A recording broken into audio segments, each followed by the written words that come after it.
হাই ক্লাছমেটলৈ স্বাগতম। আজি আকৌ এটা নতুন ট্ৰিক্স লৈ মই আহিছোঁ। SSC RRBৰ দৰে যিকোনো ৰিটিন এক্সামৰ বাবে খুবেই ইম্পৰ্টেণ্ট এই ট্ৰিক্সটো লৈ আহিছোঁ।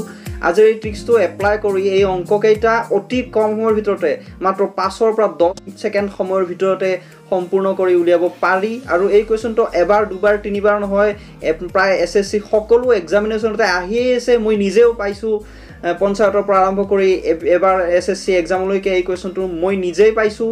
গতিকে তেতিয়া মই এই কুৱেশ্যনটো বহুত টান বুলি ভাবিছিলোঁ, কিন্তু কুৱেশ্যনটো এটা ট্ৰিক্স এপ্লাই কৰি অতি কম সময়ৰ ভিতৰতে কৰিব পাৰি।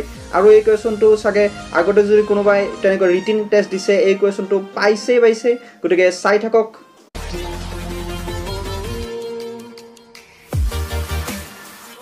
কেইটা আছিলে এনেধৰণৰ, এটা নলাই এটা খাল 1 ঘণ্টাত সম্পূৰ্ণ কৰিব পাৰে, অন্য এটা নলাই 30 মিনিটত সেই একেটা নলা সম্পূৰ্ণ কৰিব পাৰে। দুয়োটা নলা যদি একেলগে চলাই দিয়া হয় তেতিয়াহ'লে সেই একেটা নলা পানীৰে পূৰ্ণ কৰিবলৈ কিমান সময়ৰ প্ৰয়োজন হ'ব।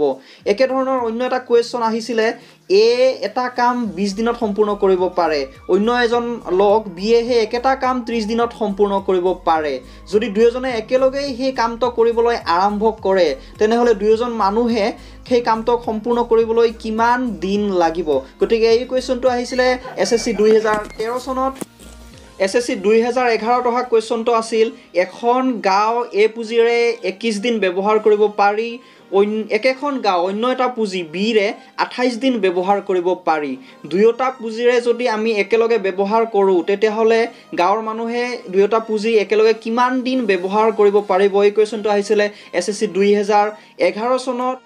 একেধৰ্মী কুৱেশ্যন এটা SSC 2012 চনৰ ৰিটিন এক্সামত আহিছিলে, এটা কামৰ 1/6 ভাগ 5 দিনত সম্পূৰ্ণ কৰে এজন ব্যক্তি A, অন্য এজন ব্যক্তি Bয়ে সেই একেটা কামৰ 2/5 ভাগ 8 দিনত সম্পূৰ্ণ কৰে।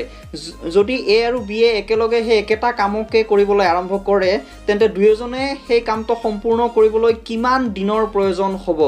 চ' এই কুৱেশ্যন কেইটা পঢ়ি চোৱাৰ পিছত মনত এটা কনফিউজন আহি যায় যে এই অংকটো কেনেকৈ কৰা যায়, সমাধানেৰে কৰিম, বিভিন্ন ধৰণৰ সমীকৰণেৰে কৰিম নে কি এপ্লাই কৰি অংককেইটা কৰিম আচলতে। গতিকে এই অংককেইটা কৰিবলৈ বিশেষ ধৰণে ভাবিবলগীয়া প্ৰয়োজন নাই। ইয়াৰ বাবে এটা একদম চুটি ট্ৰিক্স এটা আছে। সেই ট্ৰিক্সটো এপ্লাই কৰি দিলেই অতি কম সময়ৰ ভিতৰতে জাষ্ট পূৰণ কৰি দিলেই আৰু হৰণ কৰি দিলেই উত্তৰটো পোৱা যাব। চ' ট্ৰিক্সটো আছিলে এনেকুৱা, এটা কাম A আৰু B দুজন ব্যক্তিয়ে বেলেগে যদি M আৰু M দিনত সম্পূৰ্ণ কৰে বেলেগে, তেতিয়াহ'লে সিহঁতে যদি সেই একেটা কামকে আৰম্ভ কৰে তেতিয়াহ'লে সিহঁতে সম্পূৰ্ণ কৰিবলগীয়া সময়ৰ মানখিনি হ'ব ওপৰত M পূৰণ N আৰু তলত হ'বগৈ দুয়োটাৰে যোগফল M+N। ইয়াৰ পিছত M+N খিনি প্ৰথমে কৰি লৈ তাৰপিছত ওপৰেৰে কিছুমান কটাকটি কৰিলে আমি যিটো এটা আনচাৰ পোৱা যায় সেইটো হ'ব আমাৰ নিৰ্ণয় এনচাৰ। চ' মই 2013 চনত অহা SSCৰ কুৱেশ্যনটো সমাধান কৰিম। কুৱেশ্যনটো আছিলে, এটা কাম A 20 দিনত সম্পূৰ্ণ কৰে, অন্য এজন ব্যক্তি Bয়ে কামটো 30 দিনত সম্পূৰ্ণ কৰে, তেন্তে দুয়োজনে একেলগে কামটো কিমান দিনত সম্পূৰ্ণ কৰিব পাৰিব। এই কুৱেশ্যনটো আহিছিলে SSC 2013 ৰিটিনত। গতিকে কুৱেশ্যনটোৰ এনচাৰ কৰিবলৈ হ'লে আমি চিম্পলি ওপৰত 20 আৰু 30 পূৰণ কৰি দিব লাগিব আৰু তলত 20 আৰু 30 প্লাছ ছামেশ্যন কৰি দিব লাগিব। গতিকে তলত হ'বগৈ 50 আৰু ওপৰত হ'ব 30 × 20। গতিকে কটাকটিখিনি কৰি দিয়াৰ পিছত আমাৰ এনচাৰটো অতি কম সময়ৰ ভিতৰতে হ'লগৈ 12। গতিকে যিকোনো এক্সামত এনেকুৱা যদি কামৰ কুৱেশ্যন আহে, দুইজনে বেলেগে কৰে আৰু একেলগে উলিয়াব লাগে, গতিকে তেনেকুৱা কুৱেশ্যনবোৰ অতি কম সময়ৰ ভিতৰতে চল্ভ কৰিব পাৰি নহয়নে।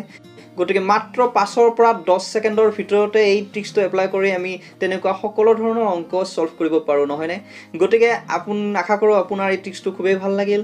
আকৌ এনেকুৱা নতুন ট্ৰিক্স লৈ মই সদায় আহি থাকোঁ। গতিকে আগলৈ এনেকুৱা ভিডিঅ' চাবলৈ অনুগ্ৰহ কৰি আমাক ছাবস্ক্ৰাইব কৰক। ক্লাছমেটছ, see you next.